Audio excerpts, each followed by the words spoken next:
Bonjour, je suis Antoine Coquillon, ergothérapeute. J'espère que vous allez bien comme les 5 doigts de la main. Dans cette vidéo, nous allons voir donc l'utilisation de la SouriScan, donc IRIScan 2, qui est un très bon outil notamment pour les enfants donc porteurs de troubles des apprentissages. Donc c'est un outil qui est robuste, qui tient bien dans le sac et vraiment au quotidien, qui est très pratique donc pour scanner donc les documents en classe, mais également à la maison pour les devoirs. Donc là, le logiciel a déjà été installé, donc vous pouvez l'installer soit par avec le CD ou par téléchargement, qui se fait assez aisément. Alors, pour tout ce qui est branché, tout ce qui est sur port USB, donc toujours les trous vers le haut, on va brancher la souris. Donc, pour scanner votre document, donc il faut toujours prendre des documents maximum taille A4. Si on prend des tailles supérieures, cela va paraître trop petit sur l'écran et ça va être compliqué à gérer pour l'enfant. Donc évitez de dépasser ce format. Et vous n'avez pas besoin non plus du tapis souris donc, qui est livré avec la souris scan. Donc là, pour scanner, on va appuyer sur le bouton sur le côté qui va lancer le scan. Après, l'enfant voit à l'écran donc ce qu'il scanne. Donc il peut le scanner, hop, tout le document.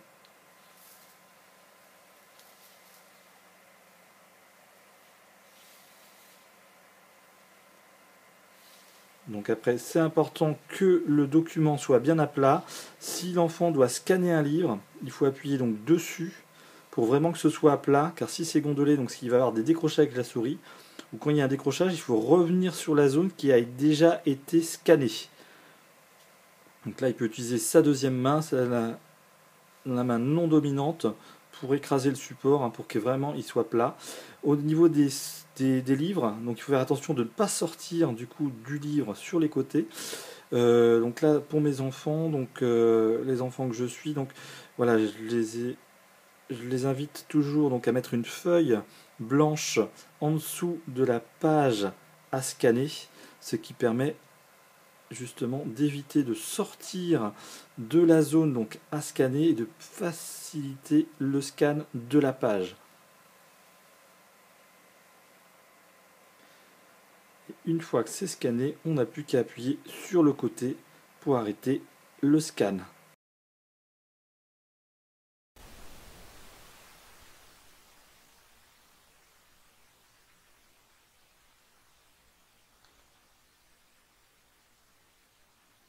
Alors bien scanner son document, vraiment de gauche à droite.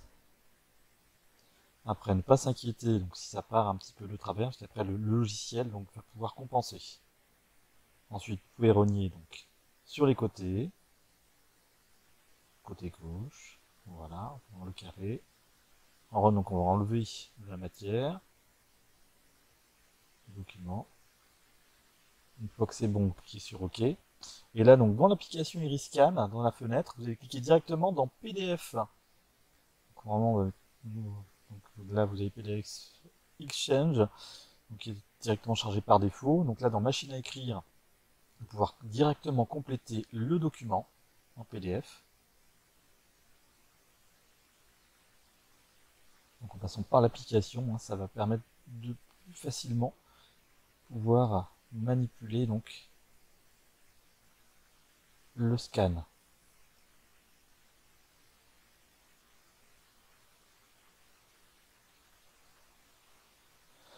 En utilisant l'appareil photo, on va pouvoir faire plus facilement un copier-coller.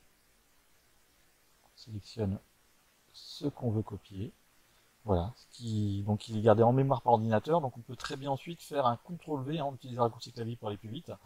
Ensuite, dans un document, dans un style traitement de texte, comme Word, LibreOffice ou OpenOffice.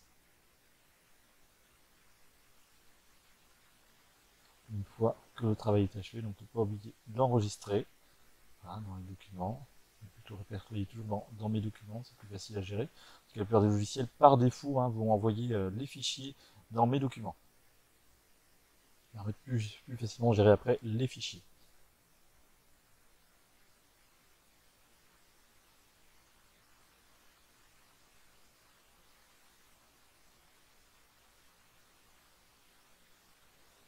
Donc là, il n'y a plus qu'à fermer l'application IRIScan.